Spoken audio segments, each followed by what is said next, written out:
ఇలాంటి సైన్స్ లేదా explore visit అనేది సైన్స్ ఫేర్ లాంటివి కానీ ఇలా రకరకాలైనటువంటి కార్యక్రమాలు స్కూల్స్ లోపల నిర్వహించడం జరుగుతుంది.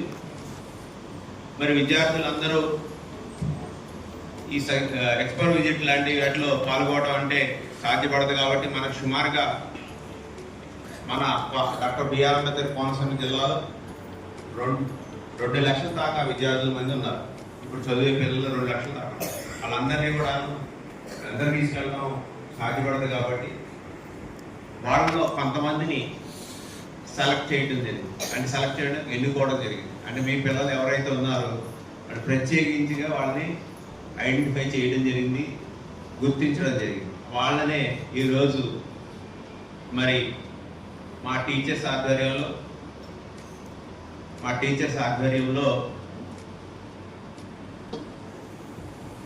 అలాగే ఏఎంఓ గారు, డిఎస్ఓ గారు ఆధ్వర్యంలో ఈ సైన్స్ ఎక్స్పోజ్ విజిట్ అనేది చేయటం జరుగుతుంది. అయితే మీ అందరూ అనుకోవచ్చు, నేను ఇప్పటి వరకు కూడాను పాఠశాలలో కావాల్సినటువంటి మౌలిక సదుపాయాలు అంటే పిల్లలకు కావాల్సినటువంటి క్లాస్ రూమ్స్లో బెంచెస్ కానీ అలాగే ఫ్యాన్స్, లైట్స్ కానీ ఈవెన్ డ్రింకింగ్ వాటర్ సంబంధించినటువంటి మంచి స్వచ్ఛమైన నీళ్లు తాగాలని విద్యార్థులు, అలాగే మంచినీళ్ళు తాగుతూ వాళ్ళకి ఏదైనా ఇబ్బంది లేకుండా మరుగుదొడ్లు ఉపయోగించుకోవడానికి స్వచ్ఛమైనటువంటి అంత పరిశుభ్రమైనటువంటి మరుగుదొడ్లు ఏర్పాటు చేయడం. వీటితన్నిటితో పాటు పిల్లలకి ఎన్నో రకాలైనటువంటి సదుపాయాలు. మరి ఇంతవరకు మనం గత 15-20 సంవత్సరాల క్రితం చూసుకుంటే కూర్చోవడానికి కూడా బెంచీలు ఉండేవి కాదు. అలాంటిది ఈరోజు చూస్తే కార్పొరేట్ పాఠశాల ఏమి పనికిరావు. దానికన్నా అన్ని రకాలైనటువంటి నవీనమైనటువంటి పద్ధతుల్లో స్కూల్స్ ఉన్నాయి. ఈరోజు ఐఎఫ్బి ప్యానల్స్ ఉన్నాయి స్కూల్స్ లోపల. అంటే డిజిటల్ క్లాస్, ప్రపంచంలో ఏం జరుగుతుందో అన్నది తెలుసుకోవడానికి ఐఎఫ్బి ప్యానల్స్ ఉన్నాయి. అలాగే ప్రాథమిక స్థాయి విద్యార్థులకైతే స్మార్ట్ టీవీస్ ఉన్నాయి. ఇలా రకరకాలుగా మరి గవర్నమెంట్ ఎన్నో ప్రోత్సాహకాలు ఇస్తుంది. మరి దీనికి అందటికీ కారణం ఏంటి? ఇవన్నీ ఎలా వస్తున్నాయంటే మనకి రాష్ట్రంలో ప్రముఖమైనటువంటి వ్యక్తులు మనకి ఈ నిధులు సమకూర్చడం జరుగుతుంది. వారు మన రాష్ట్ర విద్యా కమిషనర్ గారు, అదేవిధంగా ప్రాజెక్ట్ డైరెక్టర్ గారు శ్రీనివాసరావు గారు ఏర్పాటు చేయడం జరుగుతుంది. వారు ఎంతో మరి విద్యార్థులకు కావాల్సినటువంటి మౌలిక సదుపాయాలు ఎక్కడ కుంటుపడకూడదనే ఉద్దేశం మీద మన ఎస్పీడీ గారు శ్రీనివాసరావు గారు ఐఏఎస్ చాలా కేంద్ర ప్రభుత్వం దగ్గరికి వెళ్ళి వారానికి 3 సార్లు అక్కడే ఉండి మరి నిధులు తీసుకొచ్చి ఈరోజు మీ పిల్లలు ఈ రకంగా పార్టిసిపేట్ చేయడానికి, ఎక్స్పోజ్ విజిట్ అనడానికి సార్ ఎంతో కృషి చేశారన్నమాట. మరి ఎన్ని కూడాను ఇప్పుడు ఈ ప్రాజెక్టు మీ పిల్లలందరూ కూడా ఎక్స్పోజ్ విజిట్కి వెళ్ళి రావాలంటే సుమారుగా 2.5 లక్షల రూపాయలు ఖర్చు అవుతుంది. అదంతా కూడాను గవర్నమెంట్ ఆఫ్ ఆంధ్రప్రదేశ్ అంటే మన గౌరవ ఎస్పీడీ గారు శ్రీనివాసరావు గారు ఐఏఎస్ నిధులు రిలీజ్ చేయడం వల్లే మీరు ఈరోజు మనం ఈ సైన్స్ ఎక్స్పోజ్ విజిట్కి వెళ్తాం జరుగుతుంది. కాబట్టి రాష్ట్రంలో ఉన్నటువంటి 2 లక్షల మంది పిల్లలు ఎలా పోయినా సరే మీ పిల్లలు సెలెక్టెడ్ పిల్లలు మరి మీరు కూడా ప్రోత్సహించడం వల్ల, తల్లిదండ్రులు ప్రోత్సహించడం వల్ల ఈరోజు మీ పిల్లలు ఈరోజు సైన్స్ ఎక్స్పోజ్ విజిట్కి మరి విశాఖపట్నం వెళ్ళడం జరుగుతుంది. దానిలో భాగంగా ఎంతోమంది అనుకుంటుంటారు, నేను వెళ్ళాలి, నేను విజిట్ చేయాలి అనుకుంటారు. అవన్నీ సాధ్యపడదు. కాబట్టి కొంతమంది పిల్లలకు మాత్రమే ఈ అవకాశం వస్తుంది. అదేవిధంగా మా వాళ్ళు కూడా ఏఎంఓ అండ్ డిఎస్ ఇద్దరు కలిసి టీచర్స్ కూడా సెలెక్టెడ్ టీచర్స్ని తీసుకెళ్ళడం జరిగింది. వీళ్ళందరూ కూడా పిల్లలకు సంబంధించినటువంటి ప్రతి తగు జాగ్రత్తలు తల్లిదండ్రుల కన్నా మీ అందరికి తెలుసు. మా ఉపాధ్యాయులందరూ కూడా చాలా జాగ్రత్తగా చదువు చెప్పడమే కాదు, వాళ్ళకి కావాల్సినటువంటి మౌలిక సదుపాయాలు కానీ సమకూర్చడంలో కానీ, అదేవిధంగా వాళ్ళ హెల్త్ ఇష్యూస్ అటువంటి విషయాల్లో కానీ అన్ని విషయాల్లో కూడా చాలా జాగ్రత్తలు తీసుకుంటున్నారు టీచర్స్. మరి ఈరోజు చూస్తే ఒక పిల్లవాడు స్కూల్కి వచ్చి ఇంటికి వెళ్ళడానికి చాలా కష్టం అవుతుంది. టీచర్స్ ఎంతో కష్టపడితే తప్ప ఆ పిల్లలు సేఫ్గా ఇంటికి వెళ్ళి చేరడం. ఇప్పుడు ఉన్నటువంటి పరిస్థితుల ప్రకారము ప్రైమరీ స్కూల్ పిల్లలే చాలా విచ్చలవిడితనం పెరిగిపోయింది, హై స్కూల్ అని చెప్పిన పని. అలాంటి సందర్భాల్లో ఉపాధ్యాయులు ఎంతో చాకచక్యంగా వ్యవహరించి విద్యాభ్యాసం చేయడంతో పాటు వాళ్ళ యొక్క డిసిప్లిన్, మంచి చెడు చూసుకోవడం. మరి చూడాలంటే మధ్యాహ్న భోజన పథకం అది దాన్ని చక్కగా వండించి పిల్లలకి వేడివేడిగా అన్నం ప్రతి వారానికి రోజుకొక మెన్యూ చొప్పున పెట్టడం జరుగుతుంది. ఇవన్నీ కూడాను ఎలా సాధ్యపడుతున్నాయంటే మనకి రాష్ట్ర ప్రభుత్వం నుంచి నిధులు విడుదల చేయడం అన్నది. మరి వారు చేస్తున్నారు కాబట్టి మనకి ఇవన్నీ కూడా సాధ్యపడుతుంది. మరి తల్లిదండ్రులు గ్రహించాలి, మనం ఈరోజు మన పిల్లల్ని గవర్నమెంట్ పాఠశాలలో చదివించడానికి కొంతమంది తల్లిదండ్రులు కొంచెం ఇబ్బందికరమైన పరిస్థితుల్లో గవర్నమెంట్ పాఠశాలలో చదివిస్తున్నారు. కానీ ఒక తల్లి కానీ తండ్రి కానీ ఒక 1000 రూపాయలు రోజు సంపాదించగల స్తోమత ఉంటే ప్రైవేట్ స్కూల్కి పంపించారు అనేటువంటి అభిప్రాయం బాగుంది. ఎందుకని మరి గవర్నమెంట్ పాఠశాలలో సరే ఇదివరకు అయితే మౌలిక సదుపాయాలు ఇవన్నీ కూడా ఈరోజు అన్ని మీ పిల్లలకు కావాల్సినటువంటి అన్ని వసతులు గవర్నమెంట్ పాఠశాలలో కల్పిస్తున్నాం. మరి ఎందుకని మనం గవర్నమెంట్ పాఠశాలలో చదివించడానికి ఇష్టపడట్లేదు? సరే టీచర్లు ఏమన్నా 10th క్లాస్ పాస్ అయ్యి, ఇంటర్మీడియట్ పాస్ అయ్యి, డిగ్రీ పాస్ అయిన వాళ్ళ టీచర్లు ప్రైవేట్ స్కూల్స్ చూస్తే సుమారుగా చాలా చోట్ల సరైన క్వాలిఫికేషన్. మరి గవర్నమెంట్ స్కూల్స్లో చూస్తే అందరూ కూడా మంచి క్వాలిఫైడ్ టీచర్స్, డిగ్రీలు చేసి, బీఈడీలు చేసి, ఎంఎస్సీలు చేసి, ఎంఈడీలు చేసి చాలామంది టీచర్స్ పిహెచ్డీ కూడా చేస్తున్నారు. అలాగే కమిట్మెంట్ చాలా, ఒక టీచర్ సెలెక్ట్ అవ్వాలంటే ఒక సామాన్య విషయం కాదు. వాడు డిఎస్సి కోచింగ్ తీసుకోవడం, అలాగే డిఎస్సిలో టాప్ మార్కులు వస్తే తప్ప అది సాధ్యపడదు. వెల్కమ్ సార్ ఏవో గారు. మరి ఈరోజు మాకు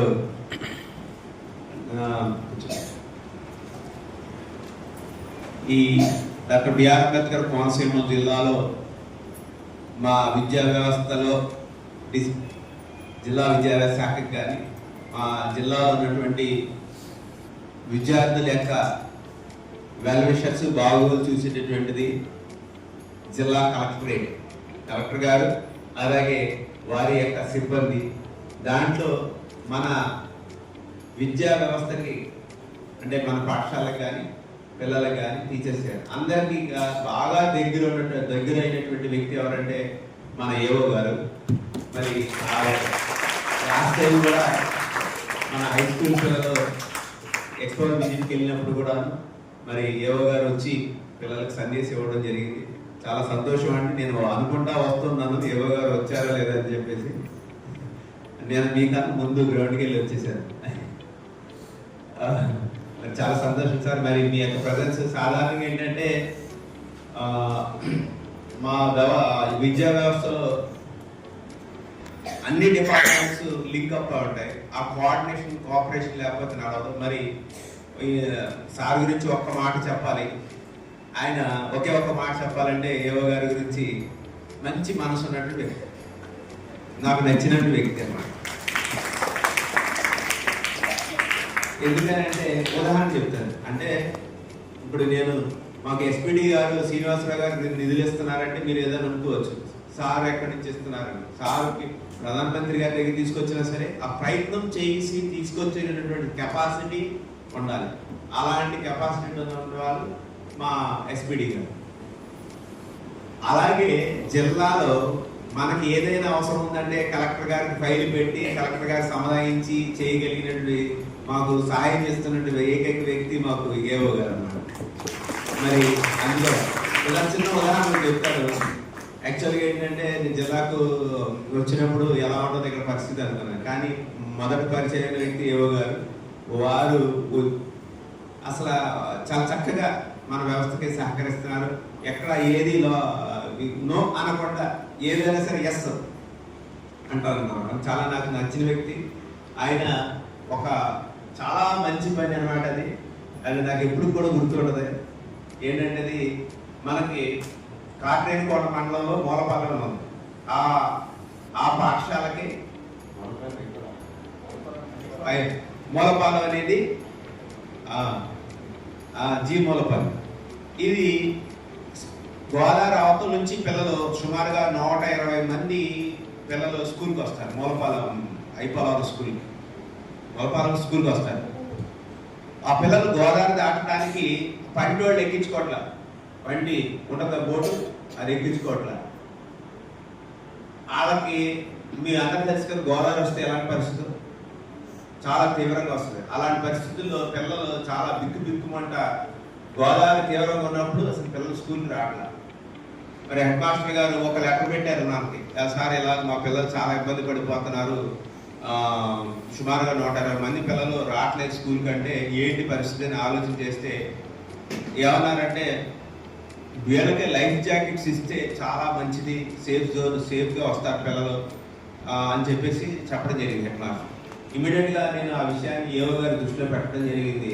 ఏవో గారు నాకు సజెషన్ ఇచ్చారు. దాని ప్రకారం ముందుకెళ్తే ఇమీడియట్గా మాకు 2 రోజుల్లో సుమారుగా 87 లైఫ్ జాకెట్స్ ఇవ్వడం జరిగింది. సరే అది చూసి ఇంకో స్కూల్ వాళ్ళు అడిగారు, మళ్ళీ ఒక 20 దాకా లైఫ్ జాకెట్స్ ఇవ్వడం జరిగింది. సుమారు 120. అస్సలు ఎక్కడా కూడా డిలే లేకుండా, అంటే ఒక్క రోజు జాప్యం లేకుండా, అలాగే మా ఫైల్స్ ఏమి వెళ్ళినా సరే జాప్యం లేకుండా చక్కగా చేసి పెడతారు. అంటే నేను మీకు తెలవాలి ఈ విషయం ఏంటంటే వ్యవస్థలో ఏమవుతుందన్నది తెలవాలని, పేరెంట్స్ తెలవాలని ఉద్దేశం. ఏమనుకుంటారంటే డిఓ గారు టీచర్లు జవాబు ఇస్తుంది, ఎన్ని రకాలైన ప్రోత్సాహకాలు ఇస్తుంది, అయినప్పటికీ కూడా మనము గవర్నమెంట్ స్కూల్లో పంపించడానికి మనకి 600-700 రోజుకి వస్తే ప్రైవేట్ స్కూల్ పంపించాలి. ఏంటి చెప్పనా నేను? ఏంటి కారణం అంటే మనం గవర్నమెంట్ స్కూల్ పంపిస్తే మనం పిల్లల మీద మనం కొంత బాధ్యత వహించాలి. చదువుతున్నావా లేదా, లేకపోతే మంచి చెడు ఏంటి, కొంచెం అలా చిల్లర కొట్టాలనేది ఒకటి. ప్రైవేట్ స్కూల్ పంపిస్తే పొద్దున్నే 6 గంటలకు వెళ్తే మళ్ళీ సాయంత్రం 7 గంటలకు 8 గంటలకు వస్తారు. మనకు శ్రమ ఉండదు, పిల్లలు పట్టించుకోవాల్సిన అవసరం లేదు, పిల్లల్ని పట్టించుకోవాల్సిన అవసరం లేదు. అదే గవర్నమెంట్ స్కూల్కి అయితే 9కి వెళ్తారు, 4 గంటలకు 5 గంటలకు ఇంటికి వచ్చేస్తారు. పిల్లలు పట్టించుకోవాలి, మంచి చెడు చూడాలి, ఇవన్నీ అవసరం లేదు కదా. డబ్బులు పడేసామంటే, డబ్బులు ఇచ్చేసామనుకోండి, 10,000 20,000 కట్టామనుకోండి, ఇంకా అది హాస్టల్ వేసేస్తాం. హాస్టల్ అంతే కదా, ఇంకా డబ్బులు ఉంటే హాస్టల్ వేసేస్తాం. హాస్టల్ వేసేస్తాం. ఆడి బాల్యం అంతా కూడాను అసలు ఏ రోజు కూడా ఇసుకలో ఆడడం, మట్టిలో ఆడడం, ఏమి ఒక సైకిల్ తప్పడం, ఏమి చేయడు, అల్లరి చేయడు, ఏమి చేయడు. వెళ్తాడు మమ్మీలాగా అలా వెళ్ళి కూర్చొని మళ్ళీ వస్తాడు ఇంటికి. అమ్మ ఎవరి తలదో, నాన్న ఎవరి తలదో, తాతయ్య మా అమ్మ తలదో, అలాగే అత్తయ్య మామలు కూడా తలదు. సరైనటువంటి రిలేషన్షిప్. అమ్మ నాన్న అంటే ఏంటి, అమ్మ నాన్న ఏం చేస్తారు, అమ్మ నాన్న మనల్ని ఎలా పోషిస్తున్నారు, ఎలా చదివిస్తున్నారు, మంచి చెడులు ఎలా చూస్తున్నారు అనేది పిల్లలకి మనం ఇవ్వాలి. మనకు కావాల్సింది ఏంటి, పిల్లవాడు చదువుకొని అమెరికా వెళ్ళిపోవాలి. మంచి ఏమే తప్పులేదు, అమెరికా వెళ్ళిపోవడం మంచిదే. తర్వాత అమెరికా వెళ్ళిపోయి మన అబ్బాయి కానీ మన అమ్మాయి గారు ఏం చేస్తారు, నాన్న నాకు ఒంట్లో బాగాలేదంటే ఒక 4 లక్షలు పంపిస్తారు. అమ్మ హాస్పిటల్ కార్పొరేటర్ ఇక్కడ ఉంది కదా, కిమ్స్లోకి వెళ్ళి చూపించుకో, నాన్న కిమ్స్లోకి వెళ్ళి చూపించు, నాన్న ఇక్కడ కూడా తగ్గట్లేదంటే హైదరాబాద్ వెళ్ళి అంటాడు, నిమ్స్కి వెళ్ళమంటాడు. సరే అది ఇది అయిపోయింది. నాన్న ఎవరో ఒక రోజు ఫోన్ చేస్తాడు, మన బాబాయో తమ్ముడో ఇంకొకటి ఎవడో ఫోన్ చేసి, అరే బాబు మీ నాన్నగారికి ఒంట్లో బాగాలేదు, లేకపోతే మాట్లాడట్లేదంటే, పర్లేదు బాబాయ్ ఇంకొక 10 లక్షలు పంపిస్తాను, జాగ్రత్త చూసి ఆఖరి రోజులు చూసి అని చెప్తాడు. ఇలాంటి పరిస్థితి అది మనకు నచ్చుతుంది. పరిస్థితి ఇదేనా జరుగుతుంది వ్యవస్థ? కనీసం మనం గవర్నమెంట్ పాఠశాలలో ఉపాధ్యాయులు అనేవాళ్ళు చాలా తెలివైన వాళ్ళు, మంచి పాఠాలు చెప్పేవాళ్ళు. ఎక్కడైనా మీరు మా టీచర్స్ పాఠాలు చెప్పకపోతే మీరు ఒకసారి వెళ్ళండి, అడగండి. మీరు కనీసం మీ గవర్నమెంట్ స్కూల్లో మీరు వెళ్తున్నారా, 15 రోజులకు ఒకసారి మీరు వెళ్ళి మా టీచర్స్తో మాట్లాడుతున్నారా? నెలకు ఒకసారి వెళ్తున్నారా? 2 నెలలకు వెళ్తున్నారా? ఎప్పుడైనా వెళ్తున్నారా అసలు? ఎప్పుడు వెళ్తారు తెలుసా అండి పేరెంట్స్? ఎప్పుడు వెళ్తారో తెలుసా? ఉన్నారా పేరెంట్స్ ఇక్కడ? చేతులు ఎత్తండి. ఓకే, ధన్యవాదాలు. దించండి. ఎప్పుడు వెళ్తారు తెలుసా? మా టీచర్ ఏదైనా అందనుకోండి, మా టీచర్ కొట్టింది అనుకోండి, అప్పుడు వెళ్తారు. నలుగురు అన్నయ్యను పక్కన మా బాబాయ్ కూడా ఉంటారు, నలుగురు వేసుకుని వెళ్తారు. ఎందుకు? టీచర్ ఏమ్మా మా టీచర్ మా పిల్లడు కొట్టా ముందరదు.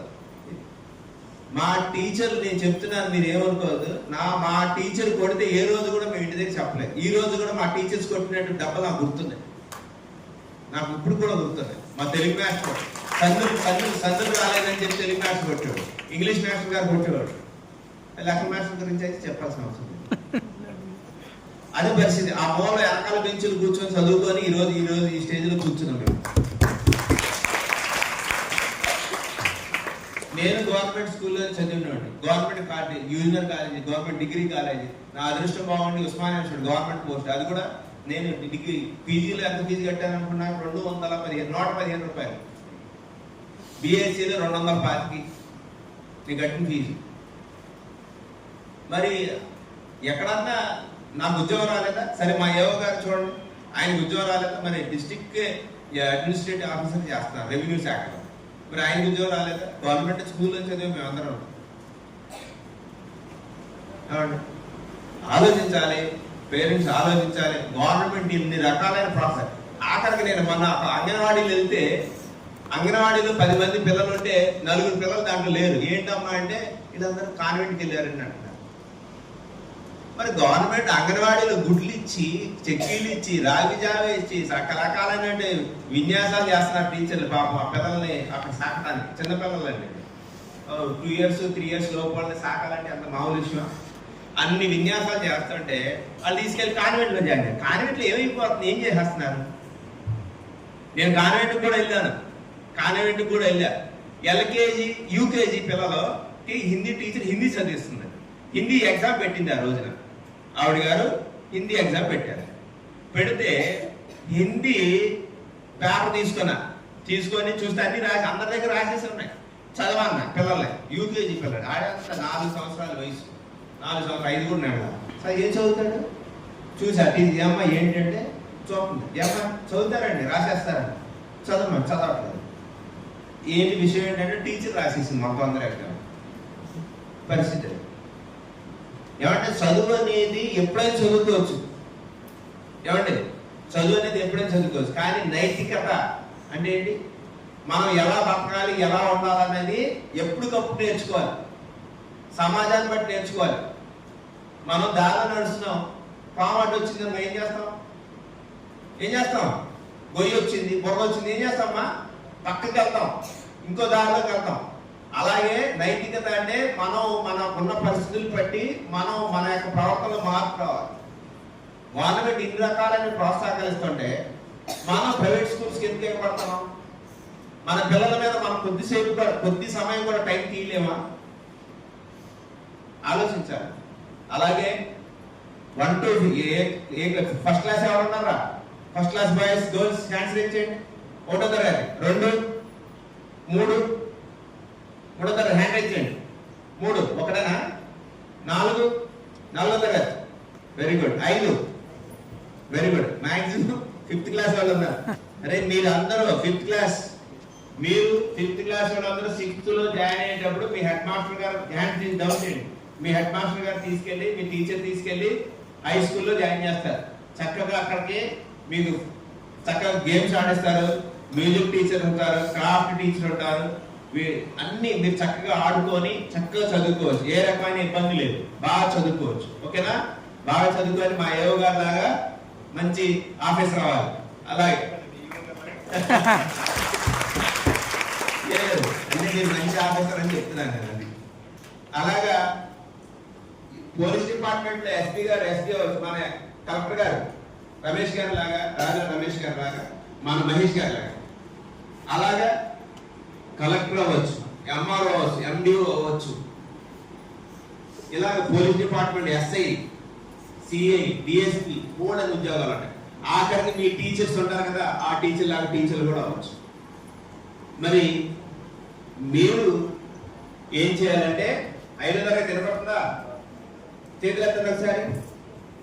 5వ తరగతి వాళ్ళందరూ కూడా చక్కగా ఎవరు కూడాను మానకుండా 6వ తరగతిలో మీ అన్నయ్య పెడతారు కదా 6వ తరగతిలో, నేను చెప్తాను హెడ్ మాస్టర్కి 6వ తరగతి పుస్తకాలు తీసుకొని పొద్దున్నే సాయంత్రం కొద్దిసేపు 1 గంట చదువుకోవాలి సెలవులో. ఈత పట్టడానికి కానీ చెరువులోకి వెళ్ళడానికి కానీ బళ్ళ మీద తిరగడానికి కానీ బయటికి వెళ్ళడానికి కానీ ఇటువంటి కార్యక్రమాలు చేయకూడదు. చక్కగా ఎండలు ఉన్నాయి కాబట్టి జాగ్రత్తగా పొద్దున్న సాయంత్రం కొద్దిసేపు ఆడుకోవాలి. తర్వాత ఇళ్లలో ఉండాలి, జాగ్రత్తగా ఉండాలి. ఓకేనా? ఓకేనా? 6వ తరగతి ఎక్కడ జాయిన్ అవుతున్నారు? ఎక్కడ? ఏ స్కూల్? స్కూల్ పేరు చెప్పు. ఇల్లుపల్లి. ఓకే, మునుపల్లి. రైట్. నువ్వురా బాబు. అమ్మా వెరీ గుడ్. ఎక్కడ ఉన్నారు? కృష్ణారెడ్డి గారి స్కూల్. Okay right. ఇక్కడ అమ్మాయి ఏ స్కూల్ నువ్వు? రాఘవేంద్ర శాస్త్రి. ఎక్కడది? నువ్వు హై స్కూల్ ఎక్కడ జాయిన్ అవుతున్నావు? 6th. అమ్మా girls high school. Girls high school ఎక్కడది? అమలాపురం. Okay right. నువ్వురా. Very good, very good. నువ్వమ్మా? అలవారం. ఏ స్కూల్? జిల్లా పరిషత్ హై స్కూలా? ఓకే, బాగా చదవాలి. ఓకేనా? రైట్. మరి వారి యొక్క అమూల్యమైన సమయాన్ని మన కోసం కేటాయించి ఎప్పుడు ఆర్నేషన్లో జిల్లా విద్యా శాఖలో విద్యార్థుల కోసం సహాయ సహకారాలు అందిస్తున్నటువంటి మా ఏవో గారు కొంచెం మిమ్మల్ని ఉద్దేశించి మాట్లాడతారు. తల్లిదండ్రులు, పిల్లలకి అందరూ ఉన్నారు, టీచర్లు కూడా ఉన్నారు సార్. Thank you sir. కుదిరితే మీరు మీ అందుబాటులో ఉన్న కనీసం పిహెచ్సి అయినా చూపించండి. మీ స్కూల్ పిల్లలకి పిహెచ్సి అయినా చూపించండి. అలాగే అవకాశం కుదిరితే మీరు హాస్పిటల్కి వెళ్తే మీ పిల్లలు కూడా హాస్పిటల్ తీసుకెళ్ళి అక్కడ ఉన్న పేషెంట్ చూపించండి. అప్పుడు తెలుస్తుంది దేవుడు మనకి ఏం చేశాడు, వాళ్ళకి ఏమి ఇవ్వలేదు అన్నది. మనం అంతా ఆరోగ్యంగా ఉంటాం, అన్నీ అనుభవిస్తాం. కానీ దేవుడు కొంతమందికి మనం అనుకుంటాం డబ్బులు లేవు, మా దగ్గర ఆస్తి లేదు, బంగ్లా లేదు, లేకపోతే ఫ్లాట్లు లేవు అనుకుంటాం. కాదు, దేవుడు మనకు మంచి ఆరోగ్యం ఇచ్చాడు, అదే గొప్ప అన్నమాట. మనం ఎప్పుడైనా సరే హాస్పిటల్కి వెళ్తే డెఫినెట్గా మాత్రం పిల్లల్ని హాస్పిటల్ తీసుకెళ్ళి చూపిస్తాం. ఏమవుతుంది మన పిల్లలకి? దేవుడు ఏమైతే ఇవ్వాలో, ఏం తినాలో, ఏం చేయాలో అన్నీ కూడా రాసి పంపించాడు. మన పిల్లలకి ఏమవుతుంది? తీసుకెళ్తే అక్కడ ఎదురైన సందర్భాలు ఎంతో మంది హాస్పిటల్లో బాధపడుతూ ఉంటారు. పిల్లలకు తెలవాలి బాధ ఏంటి, మంచి ఏంటి, చెడు ఏంటి, ఎవరు ఏ స్టేజ్లో. మనం ఎప్పుడు ఇలాగే ఉంటామా? మన స్థితి మారుతా ఉంటుందా? తగ్గట్టుగా మనం ఎలా ప్రవర్తించాలి, సమాజంతో ఎలా ఉండాలి. నేను ఒక హాస్పిటల్కి వెళ్తే ఒక ఆయన చూడడానికి వెళ్ళాను. ఆ పక్కన ఎదురుగా బెడ్ మీద 2 పేషెంట్లు ఉన్నారు, డయాలసిస్ చేస్తున్నారు. తెలుసా అంటే డయాలసిస్ అంటే ఏంటో? అందరి పేరెంట్స్ తెలుసా? అంటే వాళ్ళకి కిడ్నీస్ పాడైపోతే 2 కిడ్నీస్ పాడైపోతాయి. దేవుడు చూడండి ఎంత ప్రతి శరీరాన్ని చాలా చక్కగా ఎక్కడ ఎవరికి మనిషికి కూడా అంతు చెక్కనట్టు విధంగా తయారు చేశాడు. మనిషి మానవ శరీరాన్ని మళ్ళీ తిరిగి రూపొందించలేడు, తయారు చేయలేడు. వాళ్ళకి డయాలసిస్ చేస్తుంటే రక్తం శరీరంలోంచి ఇలా ప్రయాణం చేస్తూ విగ్రహాలు రౌండ్లు తిరుగుతూ మళ్ళీ శరీరంలోకి వెళ్తుంది. అది చూడాలి. ఆ సందర్భం చూస్తే కానీ మనకు దేవుడు ఏమి ఇచ్చాడో తెలుసు. కాబట్టి ఏంటంటే మా యోగ గారు నిజంగా చెప్పాలంటే మంచి మనసున్న ఆయన. మరి ఆయన ఎంతో మందికి సర్వీస్ చేస్తున్నారు. కాబట్టి ఎక్కడున్నాము, ఏం చేస్తున్నాం అనేది కాదు, మనం ఏ స్టేజ్లో ఉన్నాం కాదు, మనం ఎంతమందికి ఉపయోగపడాము, ఎంతమందికి సేవ చేసామన్నదే. మనం పుట్టి తర్వాత చనిపోయే వరకు ఎన్ని ఆస్తులు సంపాదించాం కాదు, ఎంత మనం పుణ్యాన్ని సంపాదించి ఎంత మంచి మనుషుని పొందామన్నది మీకు. మనతో పాటు వచ్చి ఒక మనిషి చిన్న విషయం చెప్పేసి ముగించేస్తాను. నాకు కూడా స్పాట్ వైలేషన్ తెలుస్తుంది. ఇప్పుడు యాక్చువల్గా నేను 8:30 కల్లా అక్కడ ఉండాలి. ఒక వ్యక్తి చనిపోతే 3 అంశాలు తనతో పాటు వస్తాయంట. ఒకటి తన యొక్క శ్రేయోభిలాషులు, చుట్టాలు. రెండోది ఆస్తుపాస్తులు. మూడోది వచ్చేసి అతని పుణ్యాలు అంటే కర్మ ఫలితం.